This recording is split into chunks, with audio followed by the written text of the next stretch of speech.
along to the politics programme with me, Tony Browne.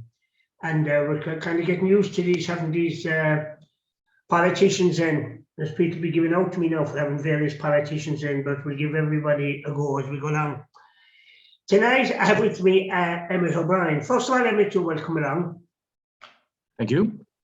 And you're not, as they say, non-party, an independent councillor, right? That's right, yeah. I want to ask you, well, you're from Pallaskenry, isn't it? My native of Pallaskenry, that's right, yeah. Yeah, which is, some people now would say, where's that? I suppose the easiest way to say it's on the way to Follings and on the way to, on the coast road to Glyn and that, because Pallaskenry is kind of off. It's kind of off the beaten track in one sense. You kind of no business going there, you know. Yeah, yeah, to a degree, yeah. Anyway, Emmett, first of all, what got you interested in politics? Well, just to correct the record, well, I suppose, first of all, it's a great honour to be interviewed by such an esteemed historian and a great interviewer like yourself. It's great to be back being interviewed by you. I think it's been about 6 or 7 years since you and Tom Ryan and the others in East Limerick Community Radio tried to pull me asunder in various forms of interrogation and cross-examination, the radio and Tim Long as well. Yeah. So it's nice to be back with you, Tony. Pallaskenry is a little bit off the beaten track. You certainly have a reason to go there if you're going to the Silesian Agricultural College, third-level institution, secondary school in Pallaskenry, and also, of course, to my hometown land of Ringmile, which is a very beautiful viewing point to Shannon Estuary Way. How did I get involved in politics? Through my mother, really, being frank about it. My mother would actually have come from a kind of a split family, like my father did, between Fianna Fáil and Fine Gael. My grandfather and Adair would have fought in the Free State Army in the Civil War. Her mother was a strong Fianna Fáil, a great supporter of De Valera's. And my mother would have been a Fine Gael supporter, I say, up until about the 70s. Same with my father, incidentally, because his father would have been a former IC policeman and Fine Gael supporter, and his wife, my paternal grandmother, would have been a Fianna Fáiler, which is interesting that the two men were Fine Gaelers and the two women were Fianna Fáilers. And a lot of that was based on the basis that, you know, De Valera kept us out of the war. And both of them would have been loose Fine Gael members throughout the 60s, but really and truly, they always felt that when Fianna Fáil were in power, that they had jobs. And my father was a carpenter, my mother was a nurse. And generally, when Fianna Fáil were in power, they had jobs and there's relatively secure employment, and they just felt they were better nurturers and kind of more of a caring government, caring party. And then they joined Fianna Fáil, and really I started going to Fianna Fáil meetings then when I was about maybe 10 or 11 or 12, and kind of that's where my interest in politics took from there, and history as well. And it was also a very formative time because it was around the time of 1991 that I would have got involved in politics, and like we have to cast our mind back to 1991. In about 92, I was about 13 years of age, and I met my mother. She went off town shopping, and I certainly wasn't going to go shopping with her anyway. I went to the Supermax. But I went up to the granary, Tony, and I got Dan Breen's My Fight for Irish Freedom. And I was actually embarrassed to have it in my hand. And I had it under my jacket. And I went into Supermax, and my mother said, "What's that inside your jacket?" I said, "Oh, it's a book." And she said, "What is it?" She thought it might be something nefarious. And I said, "It's Dan Breen's My Fight for Irish Freedom." She said, "Don't ever be afraid of your country, and don't ever be afraid of the people that fought for this country." She said, "Make sure, put it up on the table and don't be afraid of anybody seeing that." And the reason why I was cautious about being seen with a book was because it was deemed to be a highly Republican book.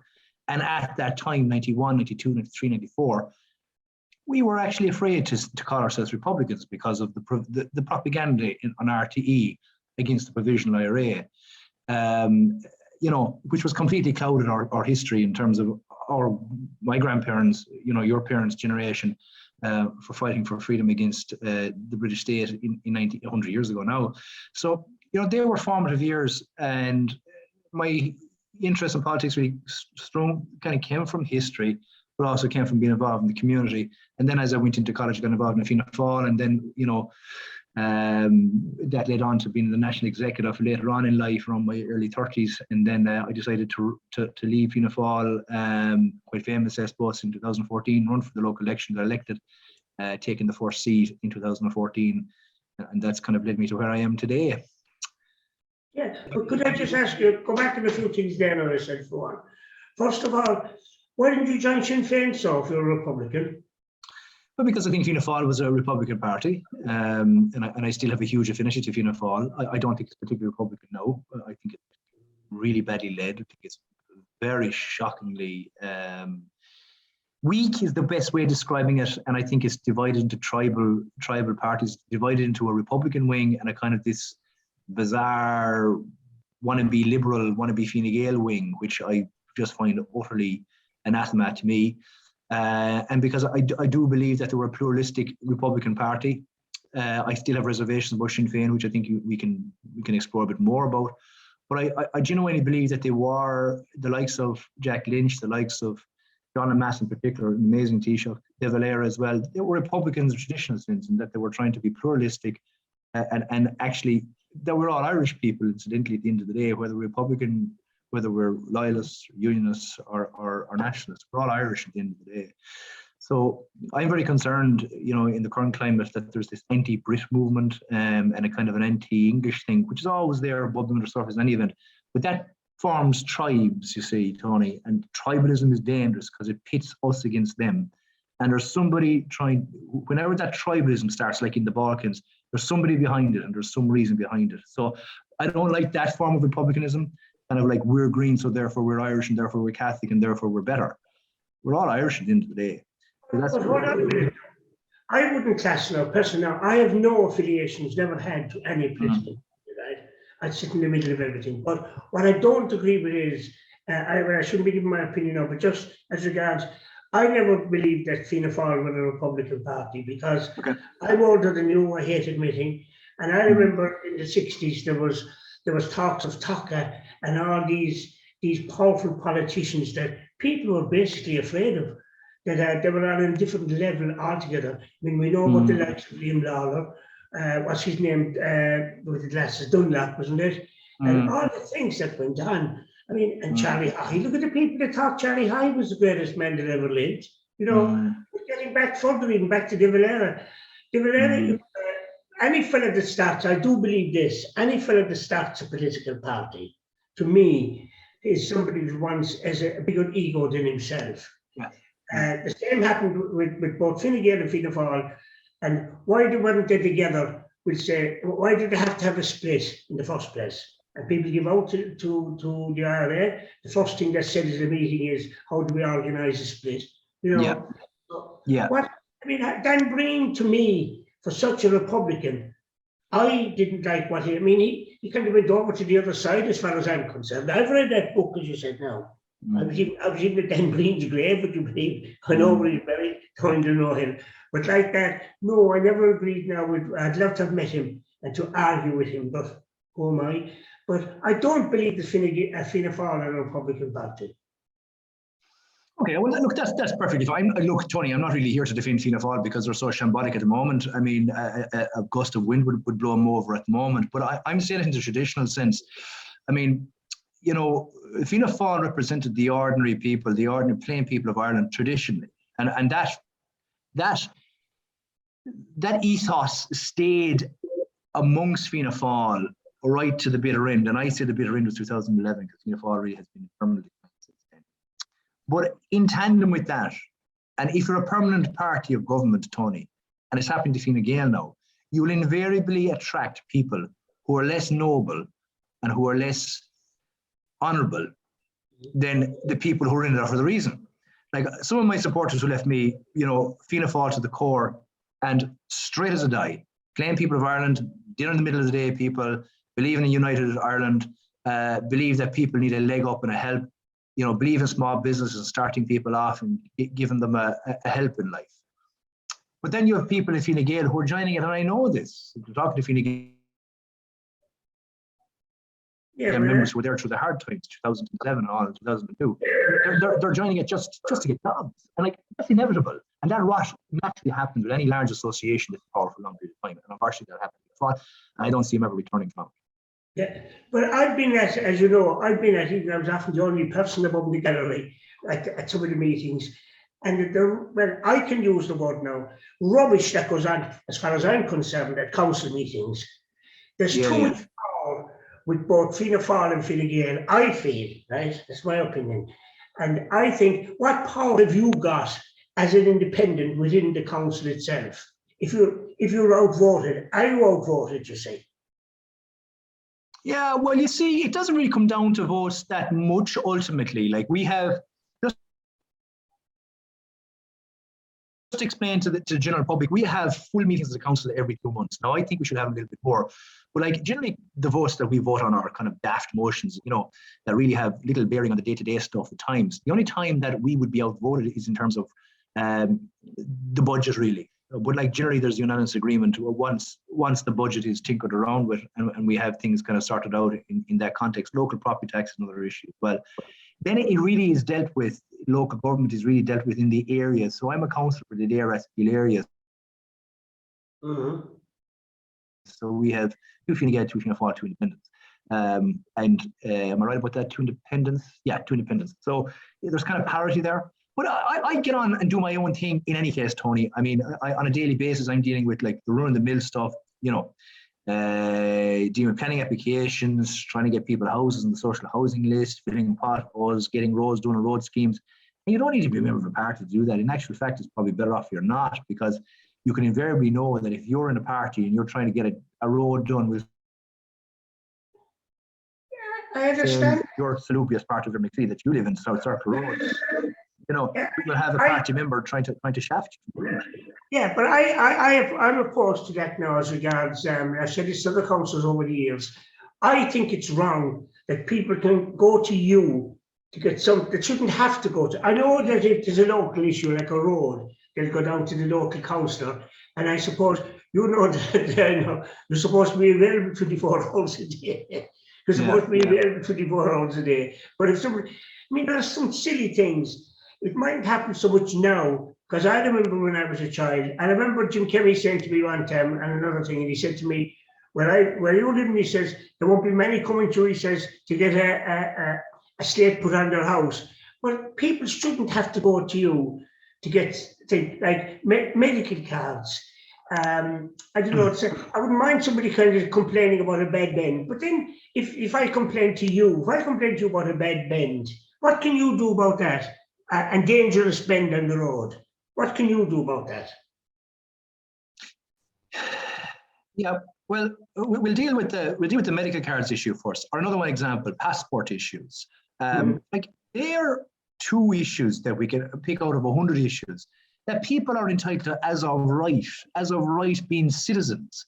And if we had a functioning if we had a functioning public service, I'm not saying it's not functioning, but if it wasn't overly bureaucratic, people would be able to get these as of right. But there's a clientelist view in this country. He'll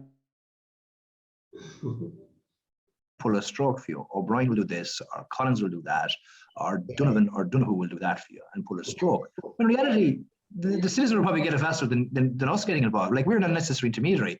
But the local issues then, you know, as a local authority, come down to local area plans and getting the bin fixed. What do I do? Well, you're not going to get it done as a member of public.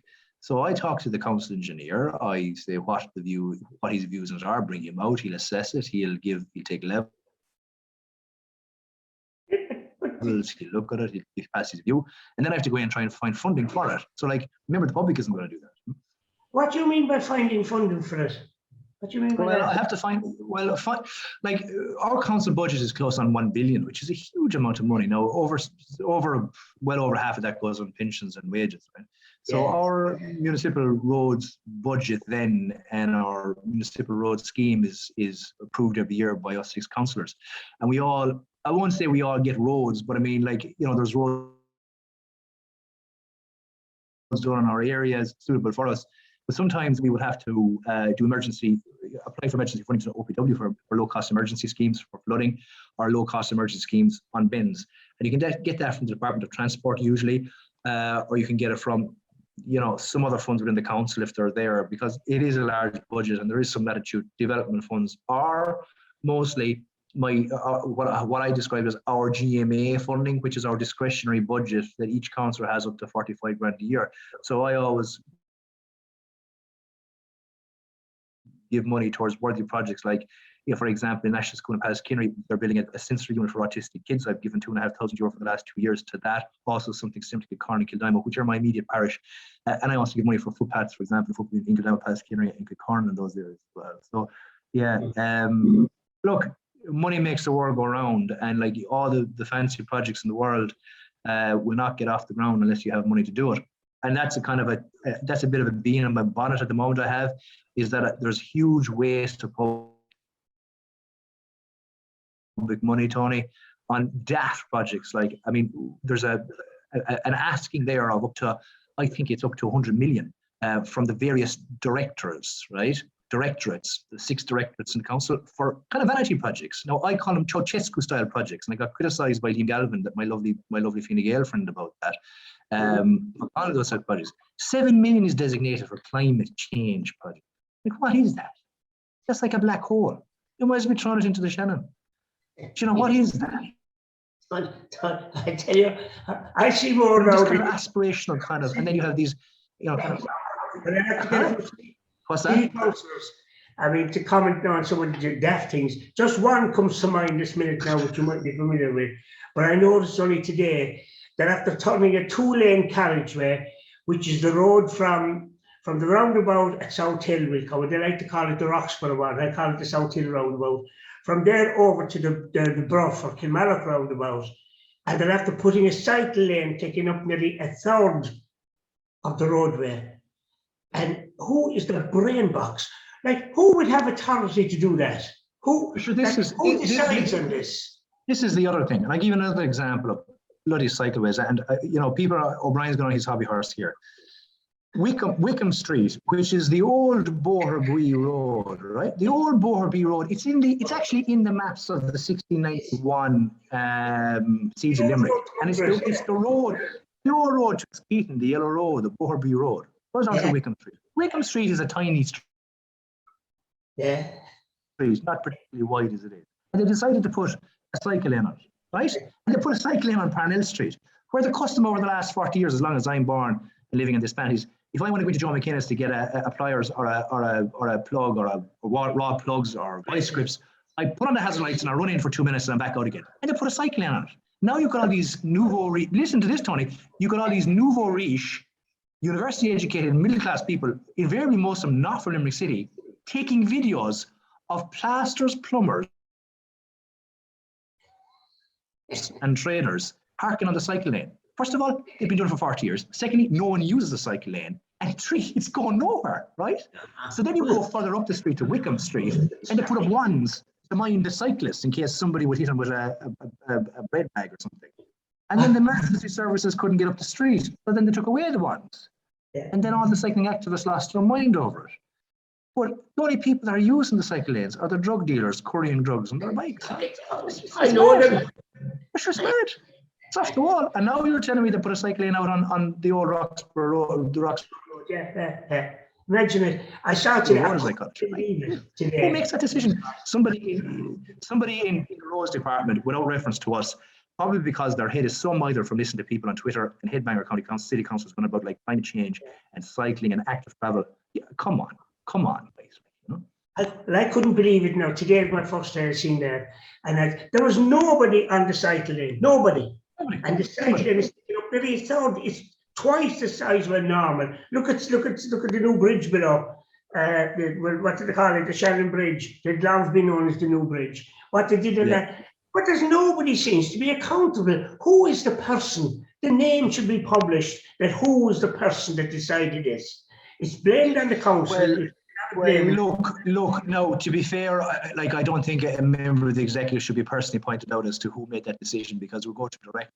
And you know what happens then is you've got those online abuse them. You know, we're the councillors, we're the director, we're the board of management. Let the abuse go to us, because I'll be abusing fellow city councillors, other councillors about their. Yeah, but my point is that the person that designed that about the cycle, you know, they don't care. Yeah, but they don't care because a lot of them don't live in the city and a lot of them don't even live in the county. And look, that's just reality, and that's not a criticism, but they don't have a skin in the game or stake in the game. A lot don't have. And I feel, again, a lot of this is generated by social media, which is a very divisive form of communication and a polarizing form of communication as well. And Limerick City is a peculiar city, as you know. I work there every day, and it's very different than Limerick County. Limerick County is very different into the city. And And, you know, it's a matter of fact city, and it's a business-like city, and it's a traditional market town. And, you know, this kind of nouveau riche, latte drinking, Bichon Friche walking kind of clientele, you know, nice to have them knocking around, but not really dictating policy, which the executives seem to be kind of very mindful of at the moment.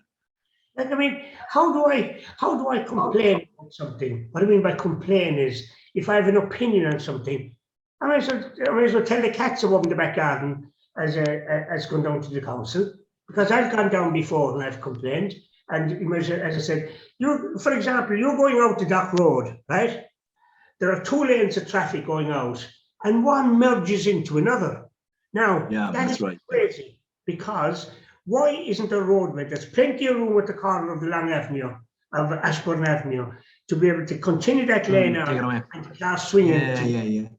But why? Yeah. And why wasn't there a roundabout put there to the stop down? This thing of there's not enough room. In England, there were roundabouts the size of nearly a 50p piece. And why can't we have something like that here? Or is that at the council? I was convinced one time they must have been getting money from this crowd that make the traffic lights, because the traffic lights everywhere. There's more traffic lights here we get in London. What is the point of them? You know, when they're roundabout. To answer your first question, I think a flashing beacon and warning sign and a warning siren goes off when they see you going to our city hall, Tony. Personally, don't take that as a personal offence. I agree with you there. Go on. I've been called a crooked individual. You know, crooked when somebody agree with you, you see. But nobody can board the view you have. They don't care really. They just don't care, and that's my opinion. Yeah, look, Tony. A lot of it is dictated by central government and by departments, okay? So a lot of pressure comes on executive engineers, senior executive engineers in the council to get, an example, a cycleway put into Limerick. If they don't put the cycleway in, they lose the funding. Next thing, a cycleway goes in and it's a pink elephant, a white elephant, it's not being used. And who gets the abuse? The councillors. And who gets the blame? It makes us look ridiculous because we can't possibly micromanage every single project that happens in the city and the county. We have a better handle, to be fair, in the county because there's less projects and because we act in a more supervisory role and because we have a better control of our budget. I just want to explain that the city councillors have about, I think it's 1.2 million of a budget between the 21 of them for a discretionary fund, but they put it into a pot and they let the engineers then dictate. Well, there's 5 projects now we're going to spend this money on over the next year. Whereas we take the view, well, don't let the engineers dictate what the projects are. We're the councillors, we're elected by the people of the area at Keele, we're accountable to people. Let's divide our budget, which is 250,000, I think, 6 ways. It's probably more, 300,000, 6 ways, and we each get 45,000 euro. And we spend it on not cutting nickels and spraying Roundup, but on projects like footpaths, like I said, the artistic unit, you know, community parks, playgrounds, things of that nature. Things that actually people use, not these daft kind of, you know, Green Party climate change policy rubbish dictated by some person in the department in Dublin that have no bearing to the reality on the ground. Yeah. Could I ask you your opinion on the merger of the city and council together? Did you think it's a good idea or not? I do because I felt that the city, I felt the city really wasn't putting its chest out proudly enough. I think it's now very much in control of the city and county council. It's the driving dynamic in it. The vast proportion of the funding is sucked into the city. You may not see it, but it is. 75% of the local development, the planning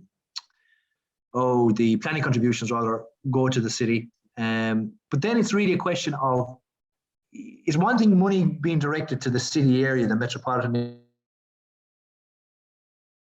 area, Tony, but then how that's actually translated into projects. Because I feel a lot of money is wasted on consultant fees and reports and this and that and the other and cost overruns, right? I think I don't need to, you're laughing because you know exactly what I'm talking about.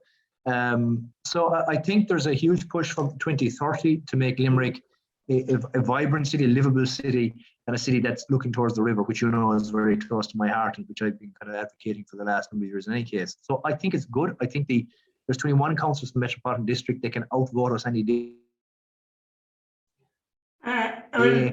That's the county councillors. There's 19 of us, but it doesn't come down to that really. As you said, the decision to county together, right? What authority or point or what are you fixed if somebody wants something done in Kilbenny, for example? What do you know about Kilbenny, and what right have you to talk about Kilbenny? Well, I'm a county councillor or a city councillor for the entirety of the people of Limerick, from Abbeyfield to Doon, and from Gate down. Yeah, I know what you mean. Yeah. Into Anglesborough, as you say, or Kilbenny. So yeah, I can represent anybody in any area. But generally, I like, and an example of it is I got to be very well received in Browne, for example, and Patrick's Well, because the neighbouring parishes here, and I know a lot from hurling, and a lot from the boating, and people would ask me to do favours for them or to help them with roads or planning applications, and I generally do on a one-off basis. But you know, because I'm a councillor for the district of Adair at Keele, I hold back my representations primarily for that area. But if Tony, you wanted your lawn cut by the council, you could come to me, you know, and I do a once-off for you. But that's where you're going. Yeah, actually, I must remember that now. You said me to bother doing it myself, you know. I must remember that one. But like that, for areas like that, I can't see the logic in a city. I'm sure there are city councillors now, and I could be wrong in this, but I'd say fairly known, right, that they've never been to Abbeyfield. They've never been to Anglesborough. They wouldn't even dream of going there. They really wouldn't know what it is. They know it as a map. But that's wrong, surely.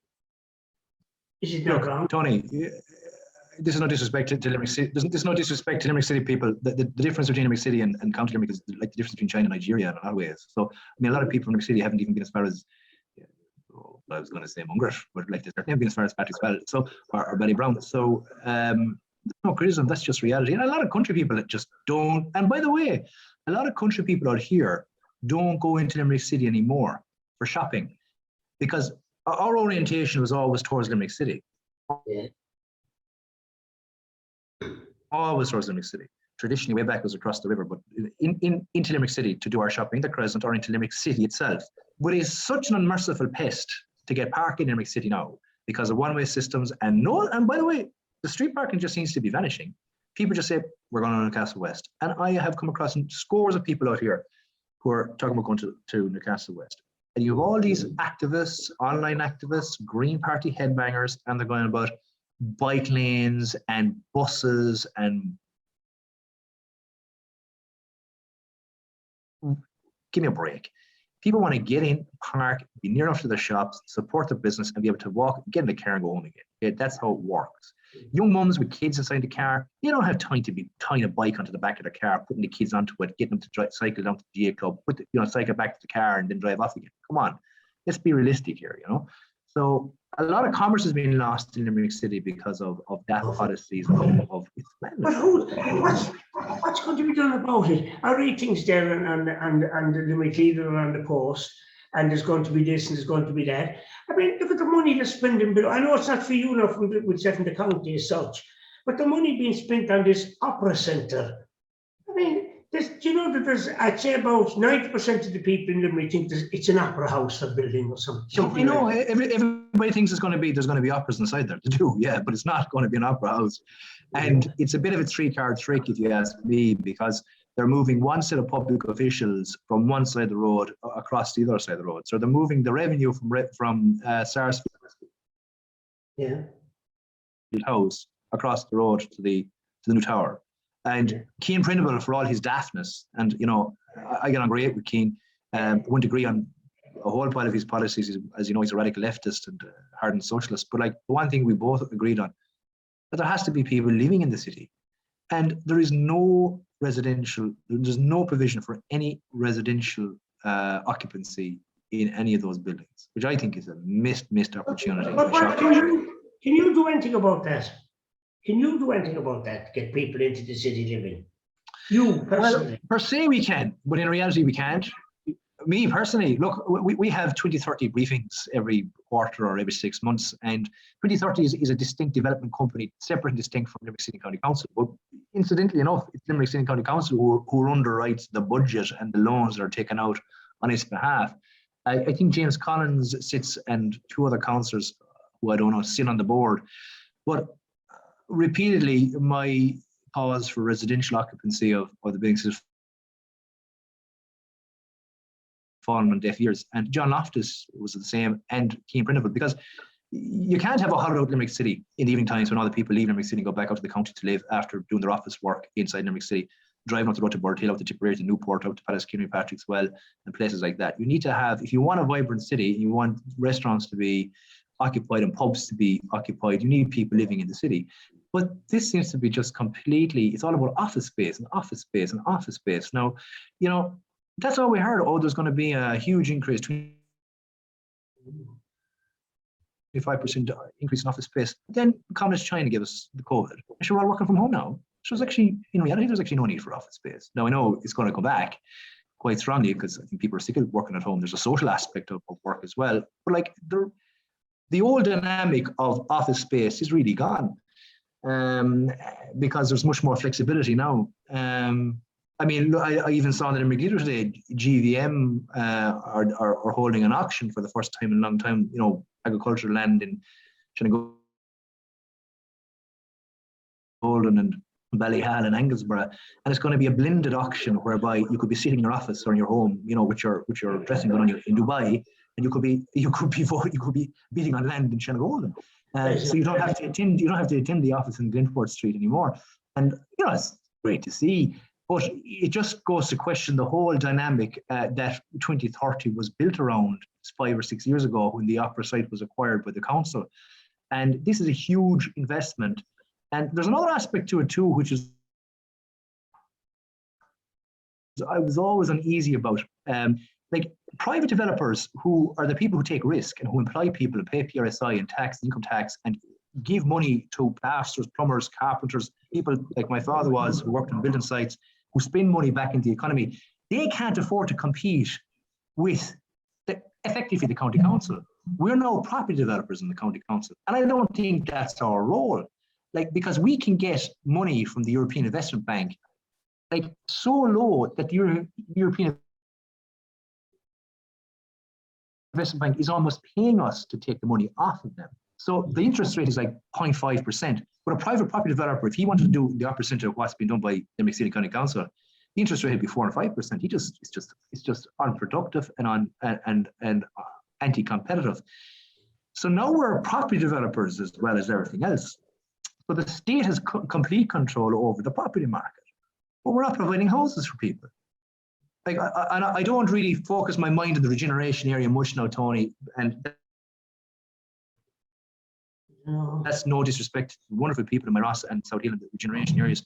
But I think Councillor John Costello said it was something daft, like 1,200 houses were demolished and 248 were rebuilt. Sure, like.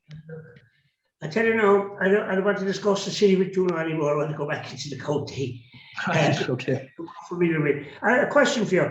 What about, what's your opinion on planning applications? For example, what I mean by that is, should people be allowed to build a house where they like, in other words? If I buy a site, let's say between, in what's it called, what's that, Kilmartin, what's this town line going down to your place, for after main road there, Kilmartin, right? Or anywhere down there. Where? Yeah, Ballymartin, yeah. Ballymartin. That just comes to mind now. If I decide to buy a house there, should I be entitled to build in it? Any type of a house? Well, if you buy a house, is it? Or you buy a site? No, buy a site. You in particular, Tony Browne, is it? Yeah. Well, okay, that's a pretty loaded question, because I know where you're going with this one, Tony. It wouldn't be like you to ask loaded and leading questions. But first of all, I firmly believe that if you're from the area, or you're a son or a daughter of a farmer, or you're a grandson of a farmer or daughter, and you have a family connection to the area, I certainly do think you should be entitled to build a house. But I'm not related. I'm no related. No, one second now. We'll get to that in a moment. Why am I not entitled to build a house now?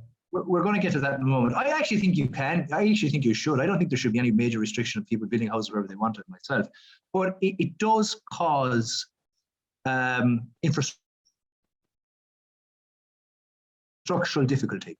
Pallaskenry and Kildare is now effectively commutable to Limerick City, okay, where once was a cultural hinterland. And through necessity, people are working in Limerick City. They're leaving in the morning early, dropping their kids at creche, 7 o'clock, By the time they get home, they have their food, they meet their kids, they do their homework, and they're gone to bed.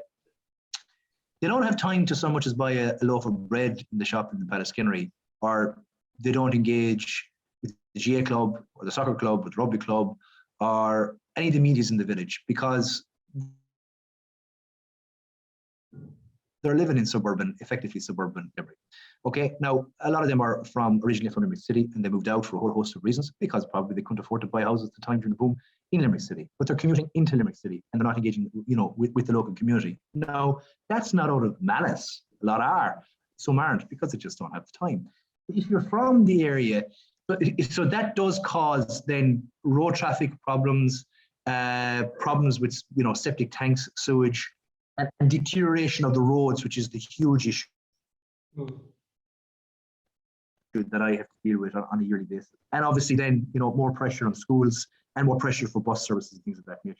But if you're from an area like I am, we're here, the O'Briens are here in district, on the miles of the 1830s, I just can't see why you couldn't be in the and I give my opinion on this is now, and if people won't like me saying this, I'm sure, and I've said it before on other programmes, I don't agree with haphazard bungalow here and bungalow there and bungalow there. Yeah. Why have we a fixation in this country? If we drive in France, which I have, and I've been to Spain, you have to build houses in clusters. We have a fixation of houses having to face the roadway.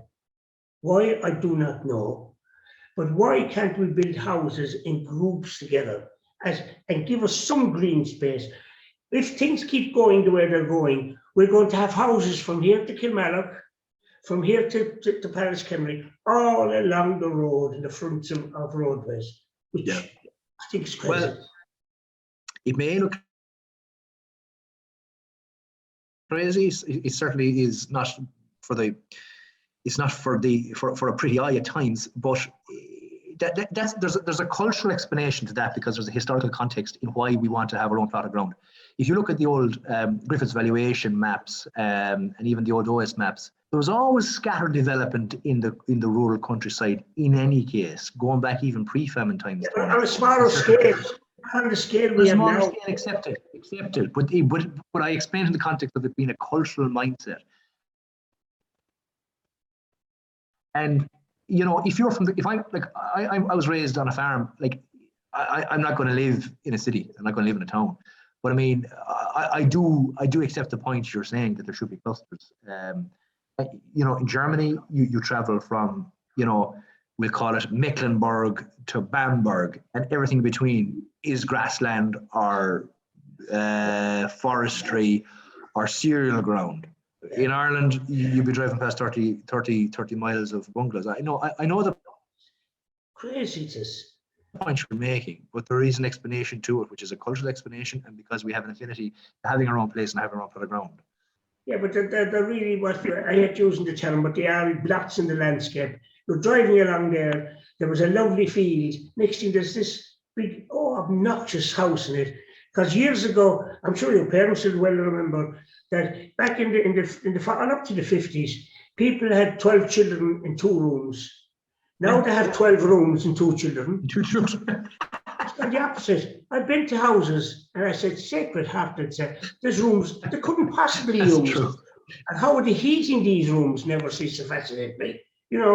They must turn off the heating in all the other rooms. They're like morgues. If you think the whole thing of planning is, oh God, it needs a big overhaul. Not alone for Limerick, I suppose, but the whole of Ireland. But it just annoys me to see these bungalows that have nothing got to do with our culture, with our design. Just these crazy haciendas in the middle of nowhere, and there's 3 and 4 of them together. And oh God, yeah. And I don't know will it ever be solved. But like that, there's really nothing. If somebody comes to you for planning, obviously you have to help them, haven't you? Of course, yeah, absolutely, yeah. So it's a kind of there's no end to it, really. And all the councils look at the papers, any of the papers for building applications, and I read them, I do, and I get depressed when I know who owned the land before, going back 100 years ago, and there's 14 bungalows been built in it, and all different ends of I know the townlands I don't count in Limerick. One thing you won't catch me out with these townlands. And it's a pity that the whole thing has been ruined, I think, anyway, with some crazy bunglers. But the planning, like, who decides? I can't. We had a planner here one time that was mad on red brick, I remember. Probably before your time, I'd say. Yeah. Red brick had to be on everything. And he had the authority to do this. Yeah. I don't understand that. You know, there's certain people that were here. With architects here in Limerick over the years. And oh God, I often wonder whether they're doing any work at all. You know, I wonder that. But who am I to say? You know, no authority. Anyway, just two other things just before we finish up. One is, I have to bring it up with you, is the budget. Now, I know it's completely out of context, but just a quick comment on this budget we had. What do you think of it? This money they're giving out. It's like conflict. I actually haven't got a chance to sit down to read any of it, so you'll have to inform me what exactly happened. Well, I lost interest in it. I've been busy for the last 2 days, and yeah. The man, what's his name? I can't give his name now. The understudy from Cork. I can't. What's his name? McGrath. He gave out yesterday, and he gave. Now I'm completely wrong. I'm only making these figures up, but there's like 65 million to such a thing, 28 for this, 37 million for that, and we're also given 22 million. I said, where's the money coming from? Where? And they all agreed in this. Well, you know? Yeah, okay. I kind of had an idea that's. Yeah, I kind of had an idea that was going to happen. The budget that we're going to try and find our way out of the economic depression, and that's why I just didn't bother listening to it yesterday. And obviously, you're going to have the whole host of rubbish about carbon taxes and all that rubbish. By the way, carbon taxes, the only people that it actually impacts are poor people or elderly people who can't afford fuel because of this rubbish of carbon tax. It's never going to be the people living in South County Dublin, leafy Dublin and suburbs who feel good about themselves because a bunch of muck savages down Limerick have to pay an extra 10 cents on green diesel. You know, look, I mean, it's very alarming what's happening at the moment. Prices are staying stable. Inflation is running at 2.8%. Cost of building material has increased by up to, in some cases, up to 100%. In some cases, for mesh, for example, I was told this weekend. Concrete increased by only 10% last week. Everything is going through the roof in terms of an inflationary aspect to it, and it's very worrying. And now we're in a position where the government is flaking out loads of money. So where's the money coming from, and how do we intend paying for it? You can't get free money without increasing taxes. If you increase taxes, do you know? No doubt they'll creep up with all these small little taxes now in the next few weeks. Sure, the USC was promised as a temporary taxation measure in 2012, I think it was, and you know, it's a crucifying taxation now, and it's still there. So you know, what's the next thing? And I really haven't been in my bonnet about this climate change thing because I think it's completely overstated. It's hysteria. It's been used as a political, obviously football, but also political bullying by leftist politicians to control the ordinary people. And climate change, carbon taxes is not going to make an ounce of difference, and it's going to penalize the people who need their cars the most. Like I said, elderly people and people who are poor and who can't afford fuel. And you know, you think the lockdown was bad over the last 18 months for COVID, but I can guarantee you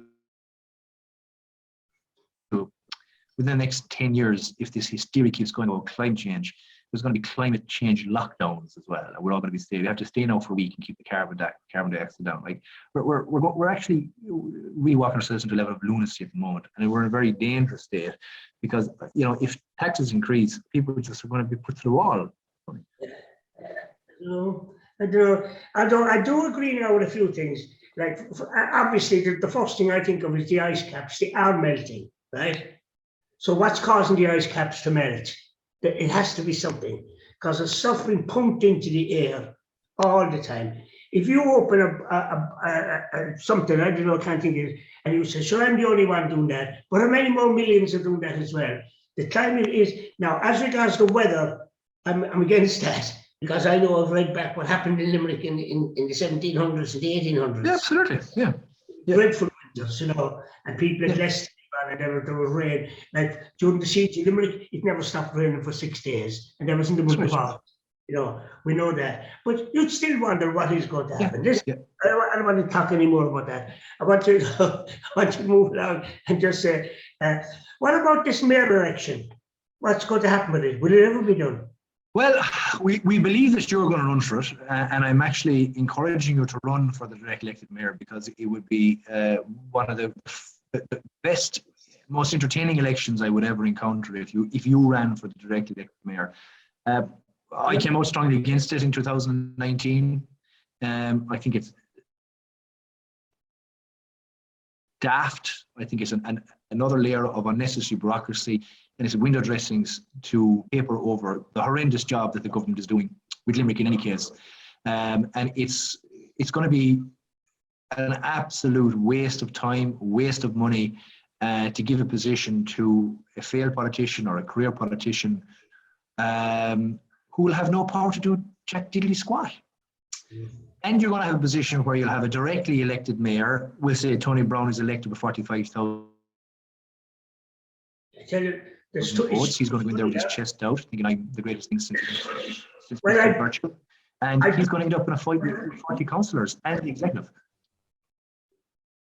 But I do believe that you need somebody that has no political connections. Because as you well know, when I was a child, especially in the city now, everybody knew who the mayor was going to be 12 months before he was elected. The whole system was crazy. This Fianna Fáil and Fine Gael thing, wouldn't you think they'd have been embarrassed, you know, or ashamed? We're looking at Jim Kemmy got on for 1990, only stroke of luck, really, that he became mayor that year, which was a very important year for him.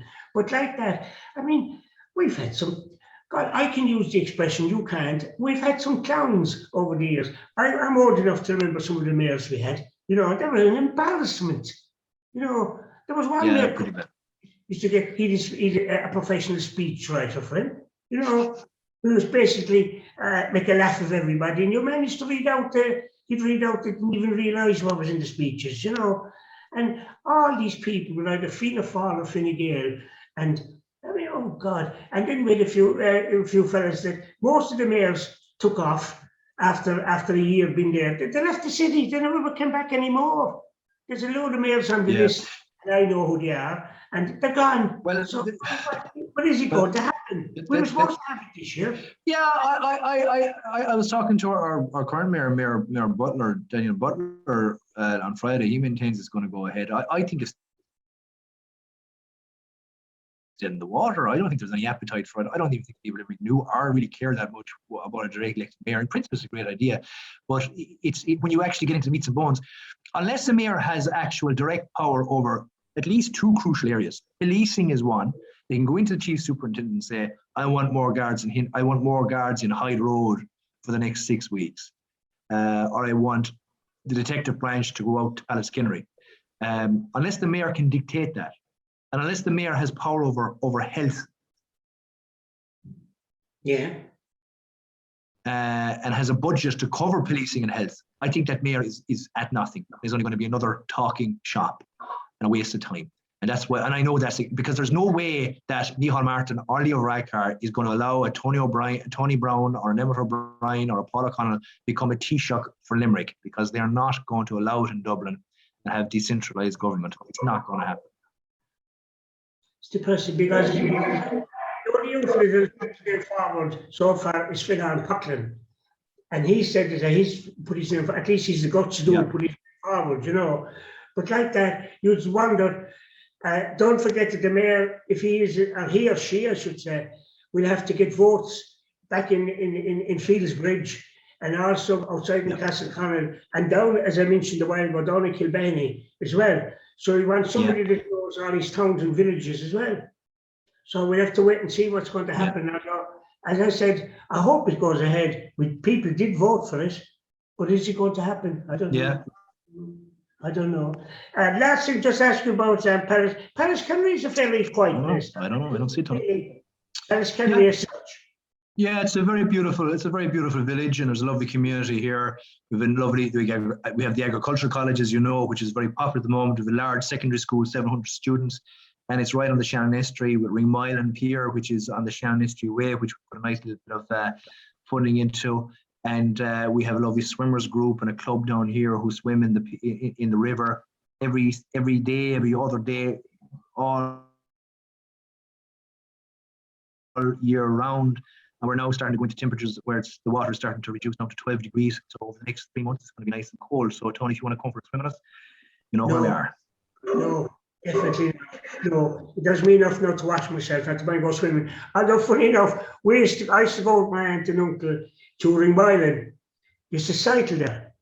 And one of the big trips was to win what used to be O'Connor's pub, which unfortunately is no longer there. It's now a pub there owned by Sheehan's there on the corner. What's it called now? Isn't it the Jewing or something? What's the name of the pub there? Beyond Kildimo and Bed Bend. Sheehan's pub. Oh, the beer garden. Yeah. Yeah, that used to be O'Connor's. And there was a lovely railing on front, I remember, and a pathway going into the pub itself. And we used to stop where my uncle would stop there, and I'd get a bottle of lemonade and cycle on again to Ringmile.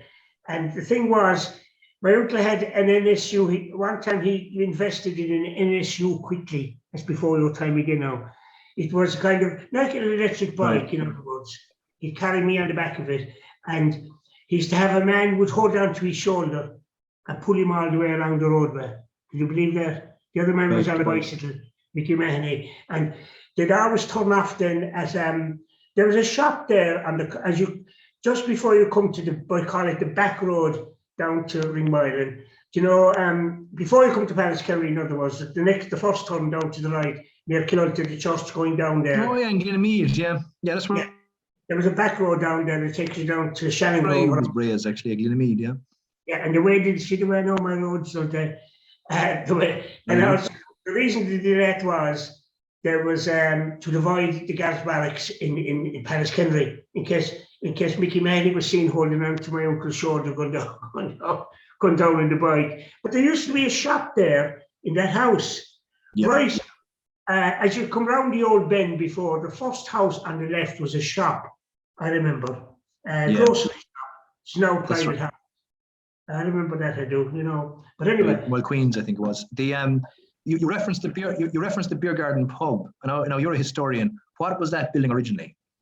It's O'Connor's pub. No, before O'Connor's pub. Oh, before?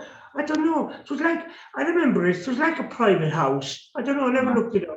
It was like an old RIC barrack. Oh, could have been. Although I thought the RIC barracks was the one down by Ballycallaghan, the one up high in Frost Hill. There was one there too, and there was one up in Stone Hall as well, and there was one.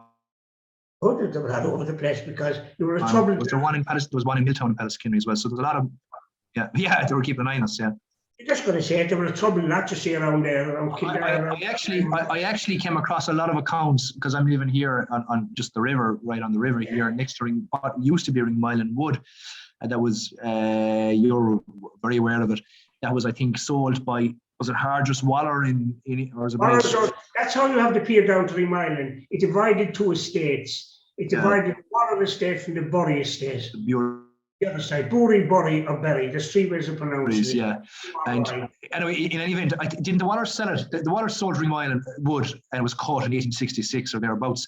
But up to that point, there was actually a lot of piracy actually used to take place out of Ringmile Wood. And I read a lot of accounts of meal ships going up the river where they were actually harassed and attacked, and a number of sailors were murdered off Ringmile around the time of the famine, coming into the famine. Yeah. You know, which was quite a common. Corners further up the river as well, up around Key Island and Green Island and Grass Island. You know, laying in wait and trying to tempt basically to. Oh yeah, that's true. I don't. You start me after. I mean, very hard time. No? Yeah, but I said you start me off. I don't want to go down that road. We're talking about history. We'll be here for an hour. Anyways, we're finishing up. Can I thank? I should tell people before we finish that I have with me Emmett O'Brien, who's a non-party independent councillor on Limerick City and County Council. And you'll be looking for votes again, Owen. When will the next election be? 2024, so in 3 years' time. Yeah. So, you'll be looking for votes again, will you? Yeah, you'll be on canvas for me on this occasion, I suppose, will you? I was asked a few times to canvass of different people, and I said, it isn't water that throws it out, it's boiled tar that throws some people at me. But anyway, Emmett, listen, can I thank you very much for coming on? Yeah, no bother, Tony. Great for the talk, very enjoyable.